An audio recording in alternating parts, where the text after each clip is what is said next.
Hello, Bronco fans and football fans everywhere. Welcome to Broncos Breakdown on the MHRT network, as well as my own channel, Broncos Breakdown on YouTube. This show is brought to you with emotion, passion, honesty, and of course, my comments along with yours in the chat. I am your host, Bronco Bill. Thanks, guys, for putting up with me and not being here yesterday, Friday, with the fireworks and everything going on the 4th of July. Everybody out there that watches the show knows I work at a golf course, and we were slammed yesterday. There's just no way I could get home and get everything put together and whatnot with the show. So anyway, just thank you guys for bearing with me. And this is Saturday. But next week, it will be back on Friday. I guarantee it. I hope each and every one of you out there had a fantastic 4th of July. I hope everyone was safe. Whatever you did, I hope you enjoyed it, whether it was relaxing or whatever you were doing. Just hope you really enjoyed the holiday and family, friends. And now we're just back into the regular routine, I guess, so to speak. All right, guys. I am going to start out with, if you look right here below my name, says 2 MVPs in Denver in the same season. Okay, what does that mean? Well, let me get to it. Here it is. For the very first time since 1989, one city is home to both the NBA and NHL's MVPs. Those two are, you guessed it, Nikola Jokic and Nathan MacKinnon. Absolutely. Jokic, I think, has won it three times, not 3 in a row. Should have been 3 in a row. But I know he's won it twice, and I'm pretty sure he's won it 3 times. McKinnon's is only his first that I'm aware of. Also, listen to this. This is even bigger honors for Nathan MacKinnon. Also, MacKinnon is the first player in NHL history to achieve all of the following: a Stanley Cup champion, a Hart Trophy, a Ted Lindsay Award, Lady Byng Trophy, the Calder Trophy as well. Those have never been achieved by one player who had won the MVP. That is amazing. That's absolutely amazing. All right. MacKinnon also scored 140 points, a franchise single season record. My goodness. Did the Avalanche get gold mined when they got Nathan MacKinnon? Absolutely. And the Nuggets, didn't they get a gold mine when they got Jokic? Absolutely. Congratulations to both MVPs, Jokic and MacKinnon. Nuggets, Avalanche, respectfully. In that order. Man, I'll tell you what, I'm stoked about them. I just wish the Colorado Rockies could do something to be somewhere in that mix, but hey, it's all about the owners and stuff. All right. As much as I try and get away from Courtland Sutton's drama, you can't. You can't get away from Courtland Sutton's drama because he's always in the sporting news. So here we go. Courtland Sutton wants a new contract. We all know that. Courtland Sutton wants a new contract in Denver. And 49ers wide receiver, I think it's called Aiyuk, is in a similar situation with the 49ers. So would San Francisco be open to trading Aiyuk for Sutton? Most likely not straight up. But if possible, they'd take Sutton and a draft pick. Okay. 5th round? 6th round? Okay. Aiyuk is 25 and Sutton is 28 years of age. Maybe a change in location would benefit both players. I don't know. I would go for that. I would absolutely go for that. But one, like I mentioned, or the article mentioned, Sutton's 28. Aiyuk is 25. Okay. You gain 3 years right there. Okay. Both want new contracts. Typically and normally, when you go to a new team, you know, if you have that kind of if you got that kind of skill set, you go to a new team and you get the money you want. Otherwise, you don't sign. Otherwise, the trade doesn't work. And that's how trades normally go. You say, hey, I'll go there. They're willing to pay me. I'll do it. I'm going. I want that trade, so to speak. Now, the player doesn't necessarily have the final say in where they go. It depends on who you are. I know Cortland Sutton doesn't, but he could say, I'm not happy going there. I'm not going to sign. And then that would kill the deal. Okay. But the point is, if you go to a new team, you have new energy. Most people have a new energy. They have new drive. They have, I don't want to say thought process, but they have a, something burr in their saddle, or they got a chip on their shoulder that they want to send to the former team that says, hey, see, you should have paid me because this is what I can do. And if that's what Sutton wants to do and that's what Aiyuk wants to do, why not? Why not make that trade? Maybe the Broncos don't want to give up a draft pick. And maybe they want to see if Sutton can produce this year like he did last year. Well, that gets into my very next topic along with Cortland Sutton topic course. We all know that Cortland Sutton wants a new contract. Exactly. But what if he stays in Denver? Does he need to do what does he need to do, I should say, to get that new contract? Well, he needs to have a huge season like last year.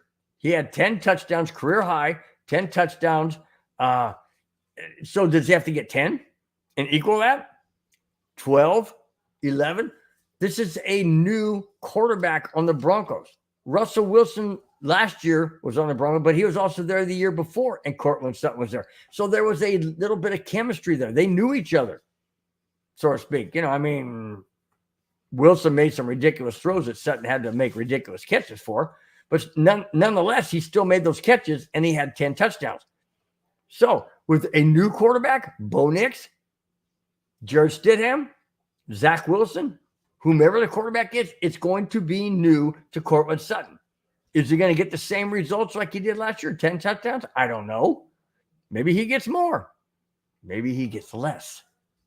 That's the thing. See, the Broncos are not going to pay Cortland Sutton what he wants to get when he still has 2 years left on his contract. They're not going to do it. They want to see production. They want to see what he did last year with a new quarterback. That's going to be tough to do. That's going to be tough to do. So, I don't know what or which Cortland Sutton we're going to see. Let me continue. He needs to be more consistent with his hands and ball security. Absolutely. Absolutely. If a ball hits him in the hands, he cannot afford to drop it. He can't. And he needs to hang on to the ball once he makes those catches. He's vulnerable to coughing it up. Maybe not into a fumble per se, but into an incompletion where he has the ball, the guy takes a hit and the ball pops out, goes out of bounds, or just pops out and it's still considered incomplete. That's what he needs to get over. If he can't get over that, then there's issues, obviously. And that's what the Broncos are looking at. They're saying, we're not going to pay him these big money, or not big money, but he's not going to pay him more money, and he has the same results or worse. He needs to be consistent. Let me continue. So it's all up to Cortland Sutton to show improvements in crucial areas. Absolutely. I just mentioned those areas. Hanging on the ball and being consistent. All right. It will help his standing in Denver or any other team. Maybe that's one reason why the San Francisco 49ers don't really want to part with Aiyuk for Sutton. Sutton's older. He's not as consistent. He's not the same caliber as Aiyuk. I don't know. Maybe. You got to remember who the 49ers general manager is. It's John Lynch. He knows the Broncos. He knows what the Broncos want. You don't think he's sitting back going, come on, man. You guys want one of our best receivers, and you're going to give me a guy who's 3 years older and inconsistent? I know he caught 10 touchdown passes, and I know that he made those ridiculous, amazing catches. I understand that, but he's inconsistent. See, John Lynch is not stupid. He is not going to just give Aiyuk over to the Broncos in a straight swap with Sutton, or maybe not even for Sutton and a draft pick. Obviously, it hadn't happened yet. So if Denver's really interested in shopping Sutton, which I really don't think they are, unless they get some kind of over-the-top offer, I don't think they're letting him go. I think he stays in Denver. I think they want him to prove that he deserves more money in a revamped, redesigned contract. That's what I think they want. They're not going to go out and just give him money. Like I said, they're not going to do that. They did that one time with Russell Wilson, and it backfired big time. And now they're paying the ultimate price of dead money. They're not going to do that with Courtland Sutton. They're just not. But if Courtland Sutton wants to hold out, then hold out, dude. I mean, it's foolish if you do, because you're already getting paid some money, and if you hold out, that money starts dwindling away because they tack on fines. Sutton, you're just unbelievable, man. You're unbelievable. Oh, man. Well, I mean, for whatever Denver decides to do, it's out of my hands. It's out of my hands. I understand these guys want to take care of their families. I get that. They're one injury away from ending their career. I understand that as well. But so is everybody in a working force. Everybody in a working force has, obstacles and things that can end their career. I had a torn tendon and a damaged nerve in my right elbow. I had to take an earlier retirement that I didn't want to do. I wanted to go 30 years in the school system. I only went 28 in maintenance. I wanted 30. Couldn't do it. Got injured. Just they workman's comp. Couldn't work out anything with the school district. And anyways, I retired 28 years in instead of 30. Okay, I understand people do have their careers ended prematurely, so to speak. And in the NFL, yes, it's probably more likely because of all the hits and things you're getting. But Sutton, do what you got to do this coming year. Shut your mouth. Be more consistent, and the Broncos will reward you in the end. Just do your job, and they'll do theirs. All right. Now it's time for the Jackass of the Week.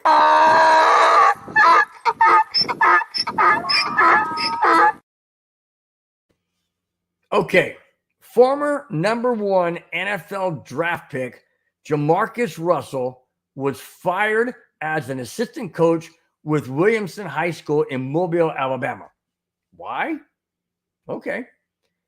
And is facing a lawsuit accusing him of taking a $74,000 donational check meant for a school donation to the weight room. What? Come on, Jamarcus Russell. Seriously? Really? You took this check. Oh, wait a minute. Hang on. It didn't say he did anything wrong in that little paragraph right there. Didn't say he did anything wrong. He took it. He's going to take it to the school. They're going to get the equipment. The kids are. That's not what he's doing. No. He took it as in, I'm not giving it to the school. Okay. Well, where would he get it from? Who did he get it from? Why was the check in his hands? He is an assistant coach, not the head coach. He's not the athletic director. He's not the school principal. How did he get a hold of $74,000 check that was donation for the school's weight room? Okay, didn't say. Let me continue. Sorry, guys, hit my ring. Russell took the check, which was for weight room equipment, like I mentioned, a weight room equipment purchase, deposited it into a credit union, and then withdrew. What? and then withdrew $55,000 for himself. That's embezzling, dude. That is embezzling. That's a felony. Hey, DeMarcus Russell. No brains up here. No brains up here. Holy smoke. I know it's tempting. I understand it's tempting. I get it. I know it's tempting. I mean, a lot of things are tempting in life. You know, why do you think criminals run rampant? Because there's temptation everywhere. Man, I want that guy's car. I think I'll steal it. Man, $74,000 check in my hand. I'll deposit it because then, you know, it looks like I'm doing the right thing. And then maybe nobody will notice if I take $55,000. Are you freaking kidding me? Seriously. Nobody's going to notice? Oh, Mr. Russell, do you still have that $74,000 check that so-and-so gave you for the weight room equipment? Yeah, I got it. Well, can we have it? Well, let me put it this way. You can have 19,000 of it because I took 55,000 and put it in my own account. Now, I'm just saying that. I mean, obviously, you can't give it back. I don't know if he spent the money. Didn't say. Just said he took 55,000 for himself, leaving only 19,000 for the equipment, the weight room equipment. Okay, let me continue. Russell has been banned from being around the football program as well as the entire school. There you go. He's banned. But do they got their money back? I mean, obviously he's got a lawsuit against him. So something's going to happen out of here. And what if he spent that $55,000? How are they getting that back? And what if he says, "Oh, I can't pay it back. I don't have the money. I'm broke from the NFL because, you know, that's why I took the 55 because I'm broke." I mean, do these guys ever freaking learn? I mean, the thing that bothers me the most about this, okay? Now, I'm not saying that you know what he did was wrong. And I'm not saying it'd be any different if it was not from adults, but for adults. This is for kids in high school. A lot of people say high school kids don't look up to anybody. Oh, yes, they do. Kids look up to everybody.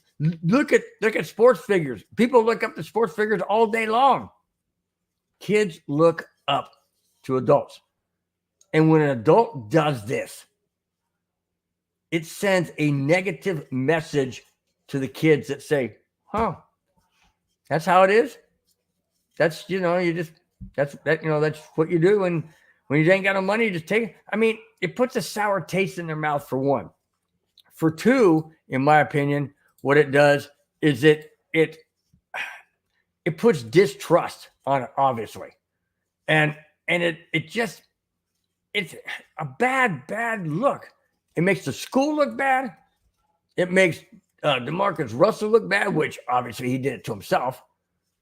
It makes a lot of domino effect when somebody does this.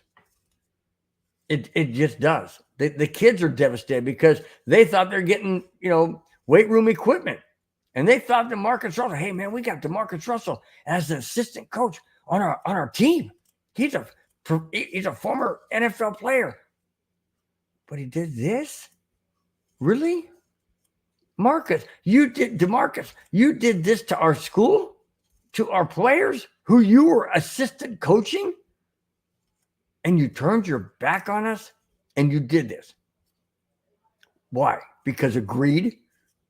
You saw $74,000 and you thought it's okay to take $55,000 of it? I'm absolutely dumbfounded, guys. I'm absolutely dumbfounded when it comes to these things. It blows my mind. Yes, things are tempting. I've been tempted many times on things. You just don't react. You don't do it. You walk away. You say, no, that ain't right. Can't do it. Now, I'm not saying I thought of criminal acts or anything like that. I'm just talking about, just general things. I thought, you know what? If I do that, that could hurt somebody, or that could send a bad message, to somebody, that kind of thing. It's just, you don't act on it. You don't do it. You just don't do it. And that's the result. He's fired.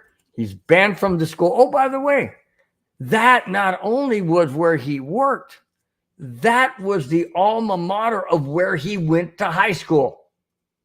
So he did it to the players that are there. He did it to the administrative staff that are there. He did it to himself. And now he's banned from the very school that he went to. Way to go. Way to go, DeMarcus. Man, I don't know. It blows my mind, man. Totally just maybe because I don't have a mind that thinks that way. I don't know. All right. Let's now go to a more devastating. Now, I'm not saying it's not. I'm not saying it's not bad to take $55,000 out of $74,000 that was donated for high school weight room equipment. It's not what I'm saying. But yes, this did hurt people. Very much so. Distrust, all of that. It hurt people emotionally. The next jackass of the week is something that continues a lot in society. And this one not only hurt people emotionally, but hurt people physically. Here we go. I'm going to do the second jackass of the week.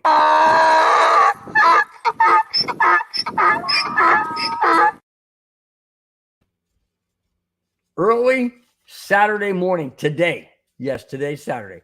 Early Saturday morning today at approximately 3:49 a.m. Minnesota Vikings recent draft pick Kyrie Jackson, along with two others in his car, were killed by an apparent drunk driver. I'm sick and tired of this, guys. I am sick and tired of this. Okay? I know this isn't a Bronco player. It doesn't matter. Sports transcends, or things like this transcend sports or teams. This has to stop. Now, people say, what is he doing out of 3:45 in the morning or 3:40 or whatever time it was when they discovered it? That's a question to be answered down the road. My main question that my nephew brought up, it was a great question. What in heaven's name is a drunk driver doing at 3:40 instead of getting an Uber? I absolutely agree with you, Bobby. Absolutely agree. But the problem of it is most drunks think they're okay to drive. And now the Minnesota Vikings draft pick, I believe it was the 4th round. If anybody can correct me in the chat, I believe it was the 4th round. It doesn't matter. The guy was 24 years old, killed instantly. He was in the passenger seat. Well, I guess it wasn't his car, but he was in the passenger seat of the person that was driving, and there was a person in the back seat. The person driving and Kyrie Jackson were killed instantly. The one in the back seat was taken to the hospital and pronounced dead there. Oh, by the way, the drunk freaking idiot driver was female and didn't die. God, she's the one that should have. And Kyrie Jackson should still be alive. All right, let me continue. Kyrie was just 24 years young. The Vikings released a statement saying, and I quote, "We are devastated by the news of Jackson's death. Our thoughts are with Kyrie's family, friends, teammates." Remember, he was drafted, and there was OTAs and there was practice, so the players got to know him. Let me go back. Our thoughts are with Kyrie's family, friends, teammates, and coaches, as well as all the victims of the tragic accident. End quote. I am sick and tired of this, guys. I am sick and tired of this. And I'm not just talking about somebody like Kyrie Jackson, because it happens all the time. But when we're talking sports and we know sports and we know these players that are drafted and we can kind of relate to them. I mean, it's my nephew's favorite football team is the Minnesota Vikings. So to relate to that and to feel that, even though you don't know them personally, you know it's your team. And when something like this happens, that should never, ever happen. So apparently what happened, what the accident was, this female was speeding excessively, obviously, and hit the car that Tyree Jackson was riding in. And it careened off the road, hit several tree stumps before coming to a stop. And like I said, the driver and Tyreek Jackson were killed instantly. Passenger in the back seat was taken to the hospital where he was pronounced dead. Very, very sad situation. That's totally preventable.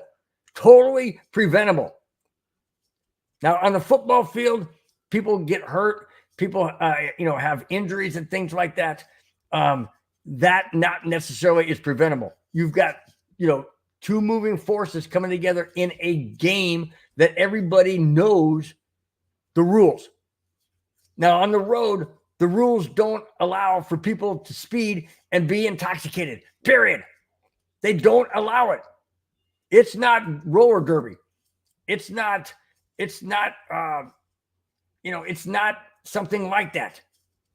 This is serious, guys. It's serious.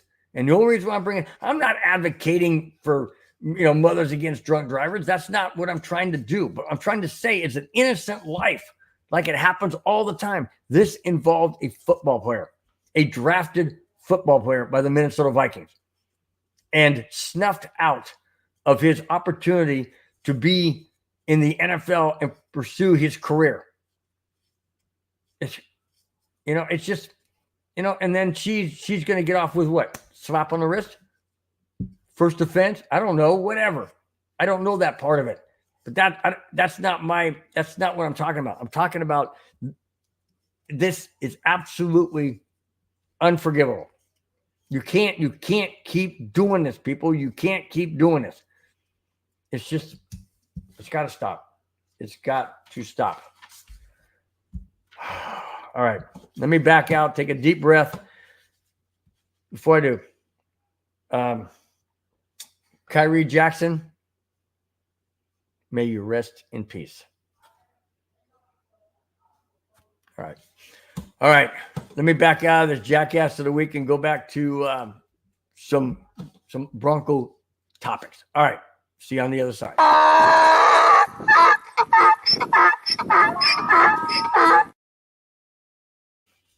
All right. Before I go on to the next topic, my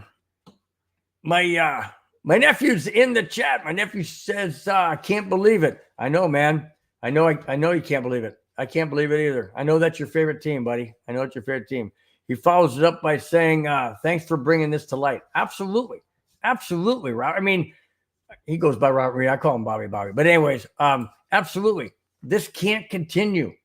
I mean, it's just sad. Look what happens with that Raider guy, that guy the Raiders cut over in Vegas, doing 100 and something miles an hour and slams into that girl with her dog, just coming back from a park and doing a walk. It was just, she's just minding her own business, and he just slammed right in the back of her. Right in the back. I think, who is that? Was that? That wasn't Stephon Diggs. I think it was the other Diggs for the Raiders. Anyways, slammed in the back of this girl's car, killed her instantly and her dog. Car just blew up because he hit the gas tank, hit in the back end, and just blew up. Oh, but he's okay. God, I hate this. Absolutely hate it with a passion. All right, deep breath. Now, this is going to get me fired up. If that didn't get me fired up, this certainly will as well on the heels of that. Well, that got me fired up. This will get me fired up, or continue, I should say. Longtime Broncos safety Justin Simmons is still unsigned by any NFL team. According to Last Word on Sports, Mike Kabusha, don't even tell me. If you guys look, I don't know if you can see it, but at the very top it says, would Justin Simmons go to the Chiefs? Yeah, that's what the main topic is. Would Justin Simmons go to the Chiefs? Here we go. According to Last Word on Sports, Mike Kabusha, the Kansas City Chiefs should make a strong push to sign the 4-time Pro Bowler. No, please don't go. I know, hang on. I know, guys, Justin Simmons wants a Super Bowl ring. I understand that. I get it. But he also loves Denver. Kansas City was always a nemesis, always, the biggest threat in the division. And now they're back-to-back Super Bowl champions, and they're trying for a third. Does Justin Simmons go to the Chiefs if they offer? Does he go to the Chiefs, or does he have his agent, I should say, contact the Chiefs and say, hey, I'd like to work out a deal? I'm willing to come on over. God, that scares me. Can you imagine Justin Simmons on the Kansas City Chiefs holding a Super Bowl trophy? Not only a Super Bowl trophy, the first ever Super Bowl trophy to be awarded to a team for the 3rd consecutive year. You think I want to see that? You think Broncos country wants to see that?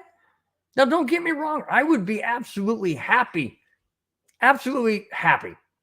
for Justin Simmons to win a Super Bowl.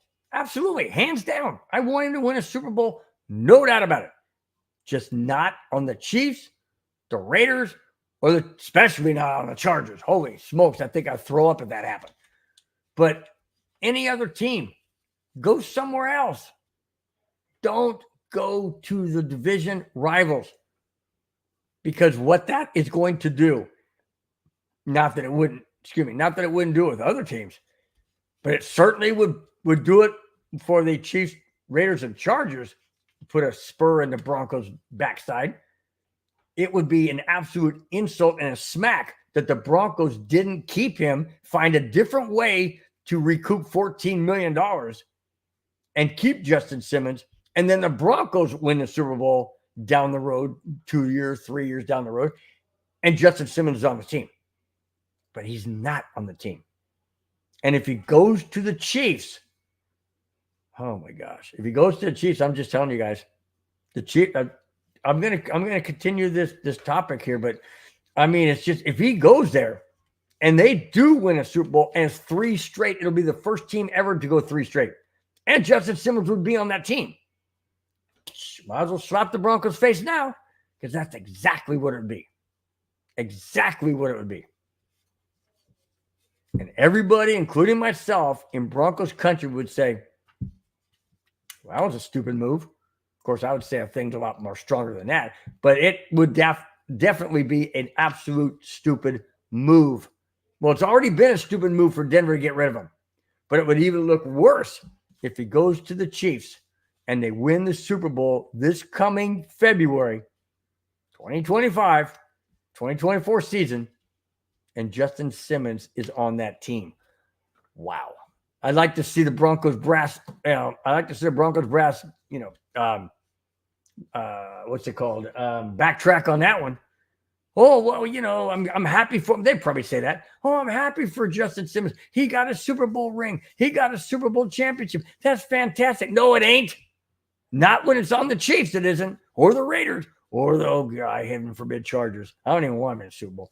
But it would be absolutely slap in the face. It would piss me off. It really would make me angry if he won it in Kansas City. I'd be happy for him personally, but I don't know how much. I really don't know how much. Okay, Bobby comes up and says, Denver had no loyalty to Justin Simmons, so why should he have loyalty to them? I say go to KC. Woo! Mercy. I didn't expect that from you, Bobby. That's for dang sure. But you're right. You're right. To a point, you're right. The Broncos didn't have loyalty to him. Otherwise, they would have made a way to recoup $14 million some other way, not by cutting Justin Simmons. I'm not too sure it wasn't a Sean Payton move. I'm not sure if maybe Sean, there might have been some, I don't know. I got a bad feeling that was a Sean Payton move, not a George Payton. And if George Payton is really, truly the general manager, Why didn't he step in and just say, no, hey, no. I'm the general manager. We are going to find a different way to recoup $14 million, but we ain't cutting Justin Simmons. That's not happening. It's not what he did. So who's really running this freaking team? Is it Sean Payton? Is it George Payton? Is it the ownership group? Well, I'm pretty sure the ownership group's only there for the money and for overseeing, but they're not running the team. Sean Payton is freaking running this team. And that bothers me because his ego is bigger than he can muster up. I mean, it's just bigger than his pants can hold up. Ego's out there, man. His ego is out there. All right, let me continue. He said Simmons inclusion could put the safety group over the top as the team goes for a never before three-peat. That's what I said. Kabusha also said, and I quote, of all, and here's where it really gets down to why Simmons could easily go to Kansas City. Easily go to Kansas City. Here it is. And I quote Kabusha, of all the teams to try and net Simmons, who has a better pitch than Kansas City? Nobody does. Nobody. People say San Francisco. I saw a thing that said Vegas had San Francisco as the number one team in odds to win the Super Bowl. Number two is Kansas City. Okay. Well, that means San Francisco and Kansas City probably go back to Super Bowl again. Who knows? I don't know. But what I'm saying is if those two teams are that high up, 1 and 2, okay, and it could flip throughout the season. Who knows? But Kansas City's right there. Listen to this. Like I said, who has a better pitch than Kansas City? Nobody. San Francisco may say, oh, you know, we can bring him in. We got a great quarterback in Brock Purdy. Brock Purdy is not Patrick Mahomes. Brock Purdy is not Patrick Mahomes. Okay? Let's just make that clear, guys. Let's just make that really clear. All right? I continue, and I'm still quoting Kabush. The Chiefs have plenty of cap space as well and are early favorites for the Super Bowl. And by the way, they have a quarterback by the name of Patrick Mahomes. End quote. Just what I said. They're up near the top to go to the Super Bowl, to be in the Super Bowl. They have cap space money. They have cap space that they can throw at Justin Simmons. And they have a guy by the name of Patrick Mahomes as a quarterback. Oh, has anybody heard of the name Travis Kelce? Oh, yeah. Okay, that's the offensive side. But they also are loaded on defense, in corners, in safeties. And if they add a strong safety in Justin Simmons, that entire team would, in my opinion, and I hate to say it, but in my opinion, they'd be even better than the last two Super Bowl teams that won the championship. That's right. If Justin Simmons goes to the Chiefs on defense and he plays the Broncos twice and they play the Chargers twice and they play the Raiders twice, you don't think that Justin Simmons is going to give them some information? Come on, especially if he doesn't give them information about the Chargers and Raiders, you dang sure know he'll give them information about the Broncos. And you don't think he's going to have a chip on his shoulder? You don't think for one moment he's going to want to stick it to the Broncos and say, yeah, you got rid of me? Take that. Oh, by the way, look at this trophy. Yeah, you don't think so? Now, he may not do it outwardly because I don't see him being that type of guy, but I bet you he does it internally. If he goes to Kansas City and they end up winning the Super Bowl again for the first ever three-peat in the history of NFL, you don't think he's going to feel that inside? I can bet your bottom dollar he will. I guarantee there's some part of him that's going to sit there and just go like this. Yep. I wouldn't doubt it. Would not doubt it for one bit. All right. Okay. With the offseason training behind us, people around Broncos headquarters are buzzing about Bo Nix. Okay. Good. That's good. Joe Lombardi said about Nix, and I quote, the way Nix carries himself in the locker room as well as the quarterback room he rarely makes the same mistake twice.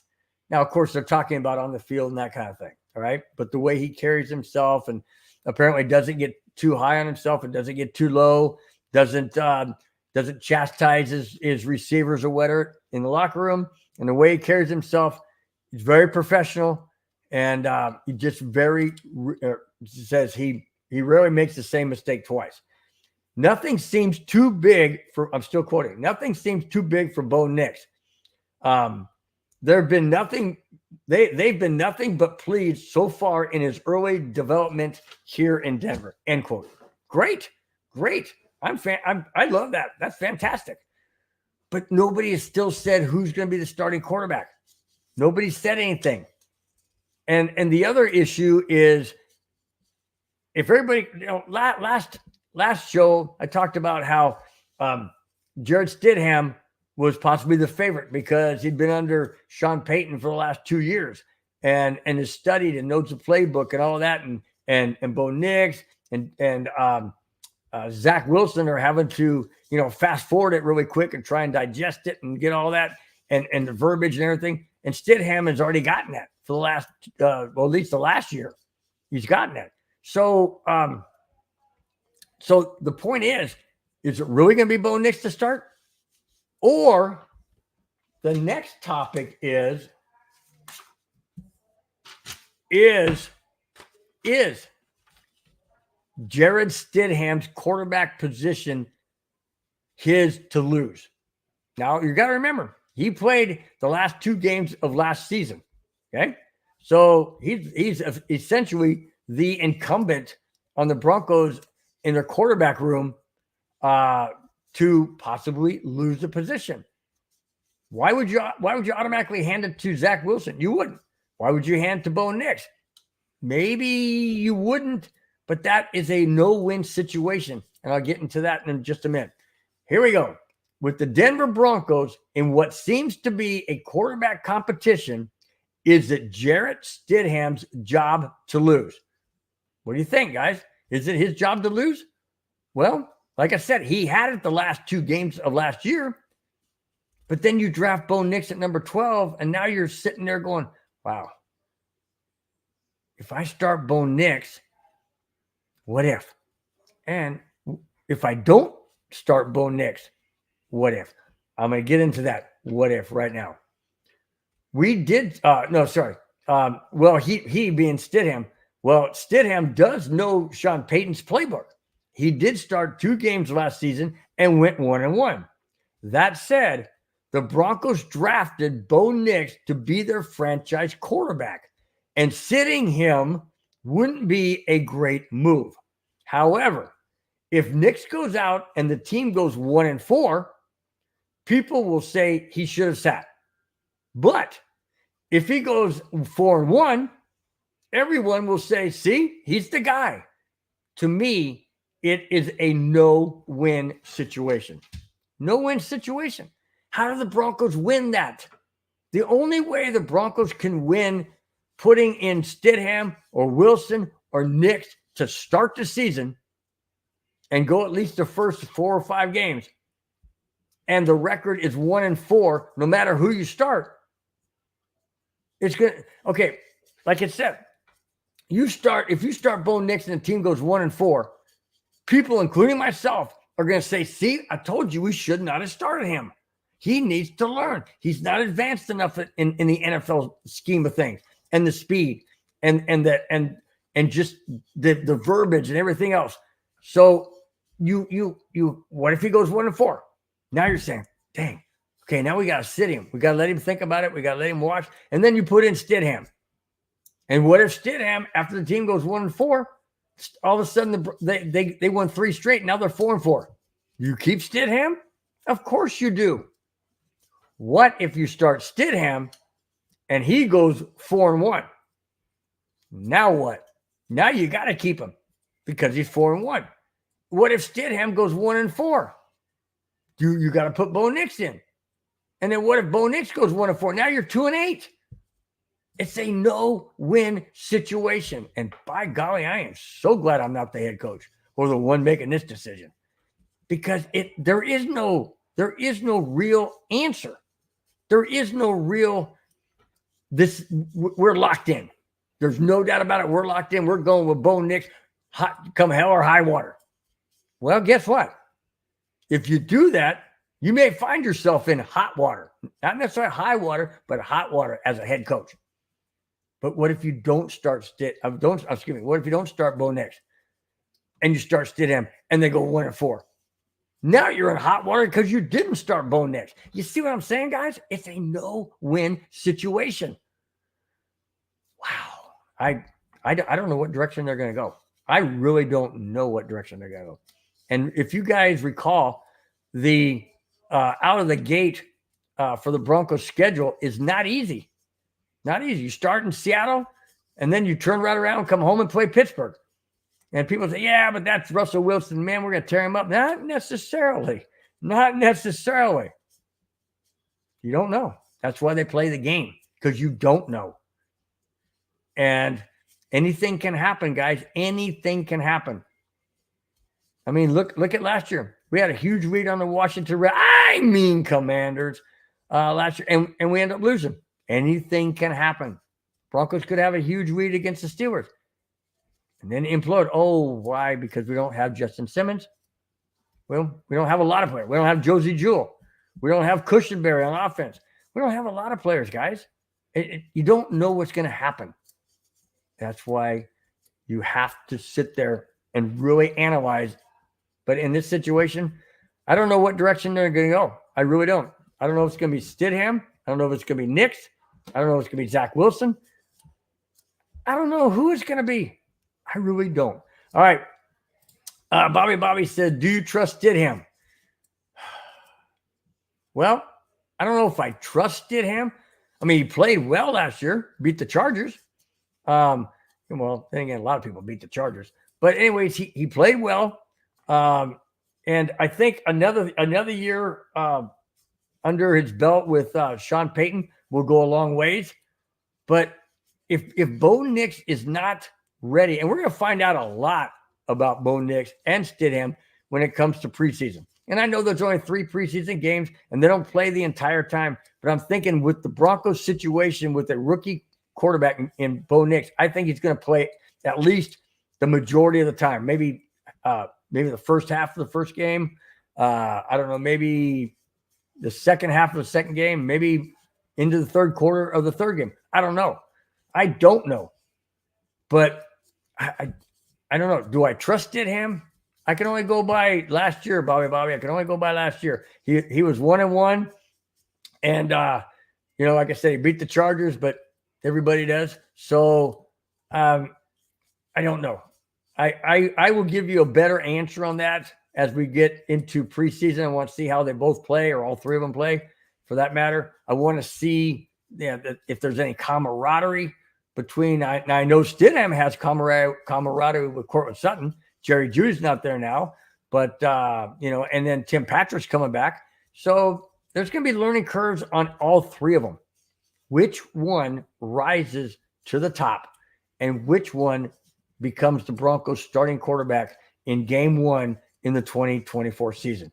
Nobody knows at this point in time, but to kind of answer your question, Bobby, I'd have to say at this point in time, I trust Stidham more than I do Zach Wilson and more than I do Bo Nix. Why? Because Bo Nix has never been played in the NFL as of yet.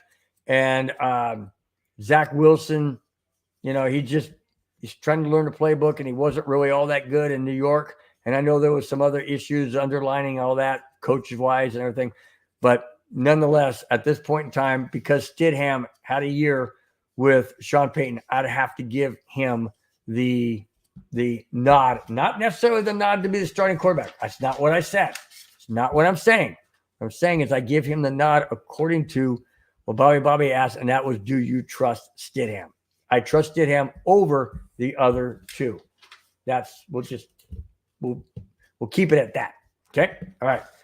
Now, in order for the Broncos to do really well this year and years to come, here's what needs to take place. Sean Payton knows the best way to help out their quarterback is a productive running game. Javonte Williams said, and I quote, "I think we can be that team. We need to do more and help more. I think everybody has that approach with it." End quote. Sean Payton said, "You have to be efficient in running the ball, and there is a lot of that, that goes into it." Now, he didn't elaborate because he's not going to give out secrets and stuff. All right. But you have to be efficient with what you're doing. We need to have better tight end blocking as well as our wide receivers. Everyone has to do their part. We have to be better across the board. End quote. I totally agree. The Broncos running game has to be the catalyst of what puts this team and propels this team onto the winning side. Go back to 1997. And I know some of you may not have watched football in 97 or really, had a favorite team or was a Bronco fan. But anyways, 1997, the Denver Broncos had Terrell Davis along in 1998. Both of those back-to-back Super Bowl championships. How did the Broncos win Super Bowl 32? Yep, the running game. Terrell Davis was just mowing down the Green Bay Packers onto 100, I think got 175 or 174, 176 yards, something like that. And he didn't even play the third quarter. Can you imagine if he had played the third quarter? He'd been over 200. No doubt about it. No doubt about it. When the Broncos, during that season, they were a running team. And the Broncos, when they have a running game, established solid running game, they win games. The passing game is sexy. It is. It's the great catches. It's the great throws. It's the 2 feet in bounds right on the sideline like Cortland Sutton did last year. That's all sexy plays. But when you want to win games in the NFL, you have to have a solid running game. You have to. You look at any NFL championship team, and 95% of the time they're winning the Super Bowls or the division or many games because they have a running game. Now, there have been some exceptions, absolutely. The Broncos won Super Bowl 33 by passing. John Elway was lights out in that game against the Atlanta Falcons. Should have been the Minnesota Vikings, but it was the Atlanta Falcons. And Elway lit them up like a Roman candle. Now, there have been some games, but the season is what gets you to the playoffs, and the playoffs is what gets you to the Super Bowl.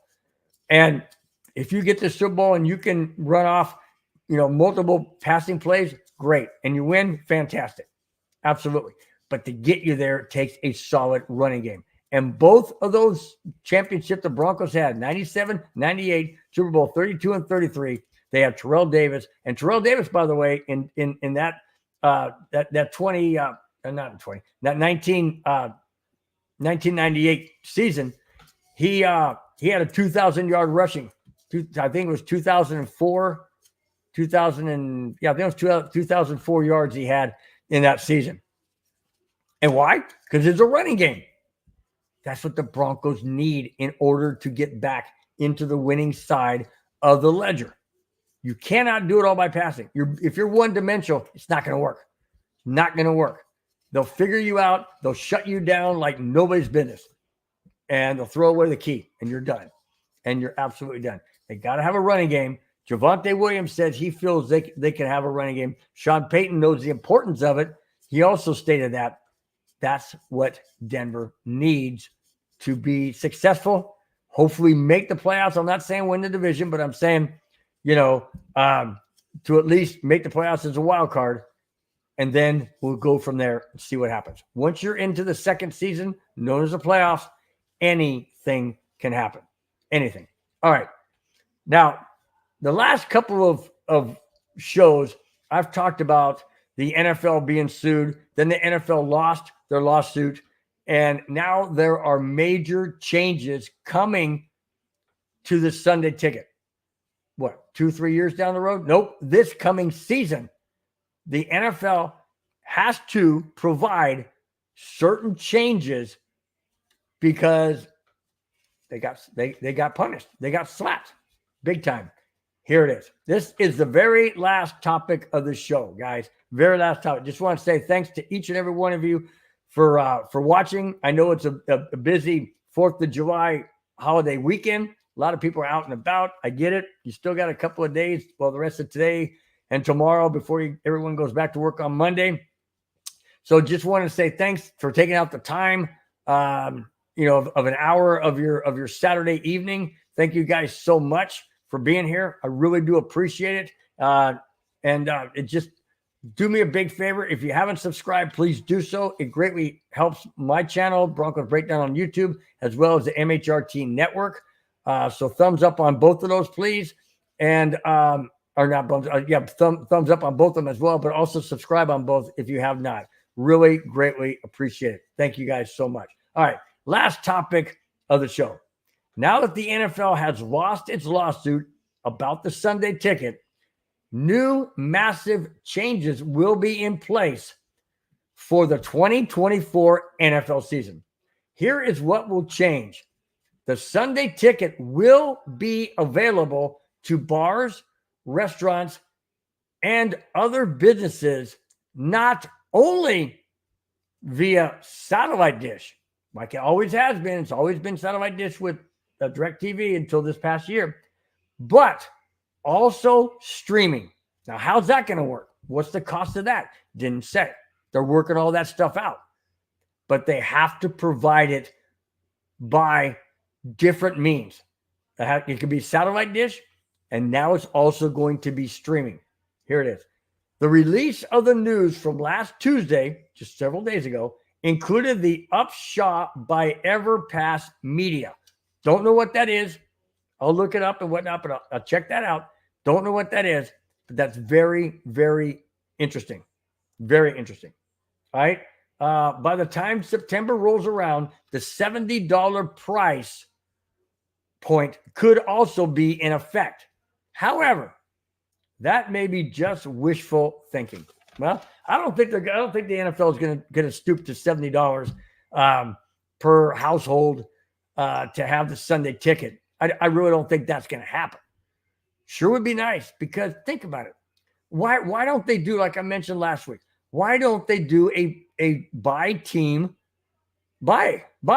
Like, okay, Denver Bronco fan, through and through.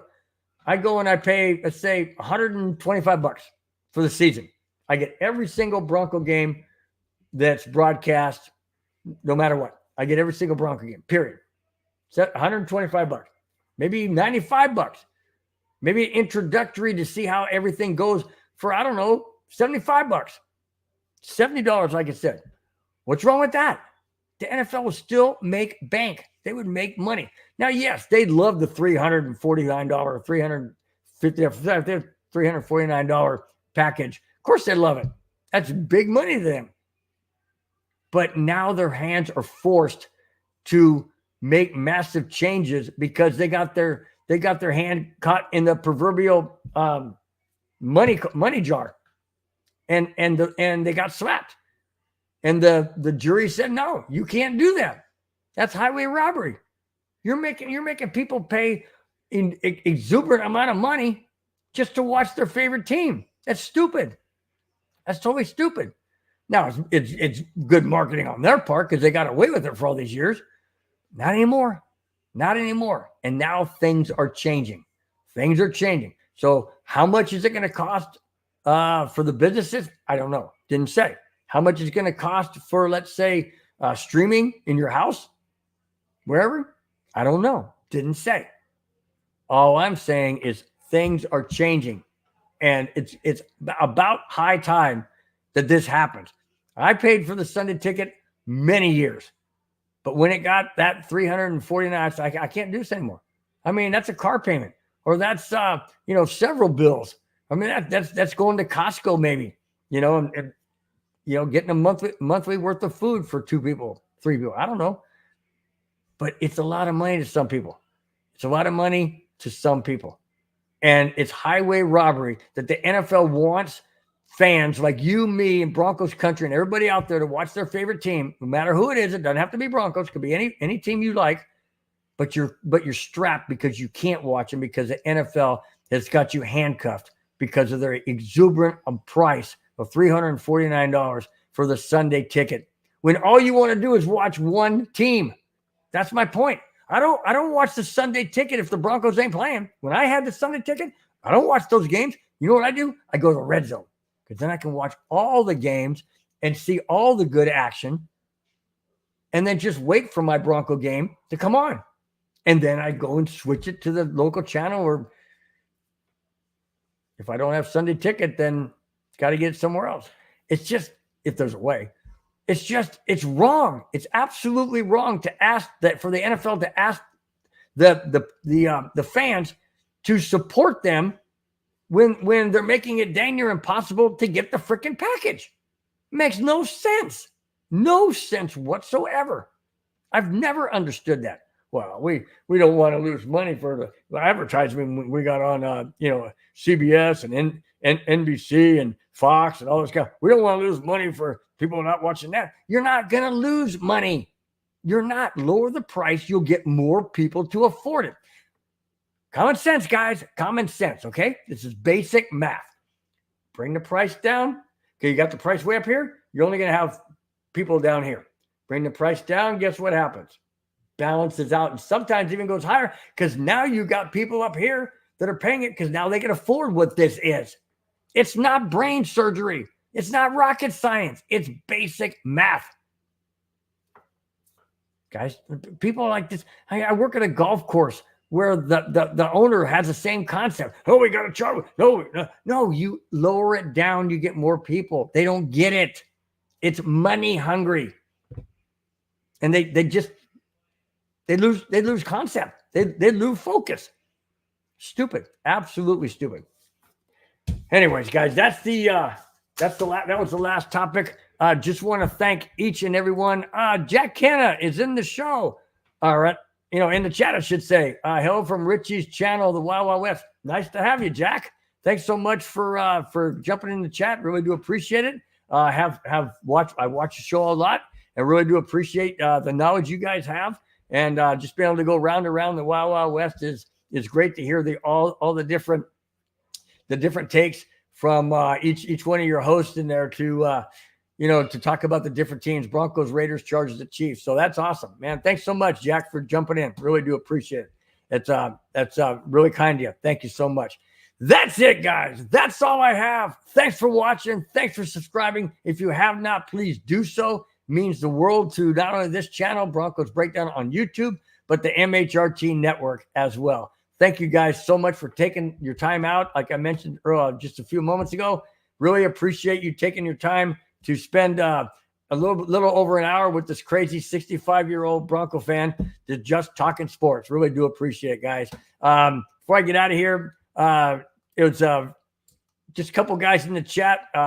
My nephew Bobby, Robert Marino, and Jack Kenna from Wild Wild West. So really do appreciate it. Jack does follow it up by saying he's now the new Raider host. Yeah, I heard about that. I saw that. That's awesome. That's great, man. Glad to have you aboard MHRT, and I know you'll do a fantastic job, man. That's a great show on Wednesdays, and that's a lot of great insight on different teams and their backgrounds. Really love it, man. So thumbs up to you, Jack. I know you do a great job. Anyways, guys, thanks again for being here. On the way out, please do me a favor and hit the thumbs up. I really do appreciate it. It means a lot. And you guys have a wonderful, fantastic rest of your weekend, rest of your Saturday evening. My show's not normally on Saturday, but due to the holiday and I had to work late yesterday at the golf course, we were slammed. And I just I didn't have any. I knew I couldn't have everything ready, and I wasn't going to just do a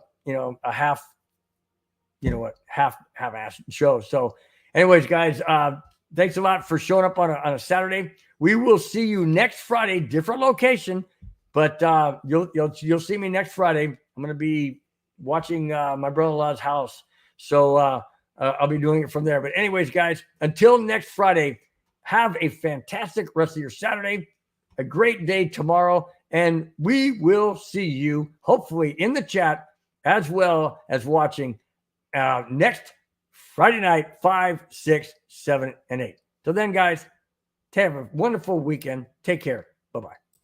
Fast lane when I pass in the street, bag of money in the passenger seat. Simple, been asking for me on the road from the west to the east. Way up, I might never come down, cause the coast racking up the flame out. So high, I might never come down, so what, this is my lifestyle. Wait a minute, work hard.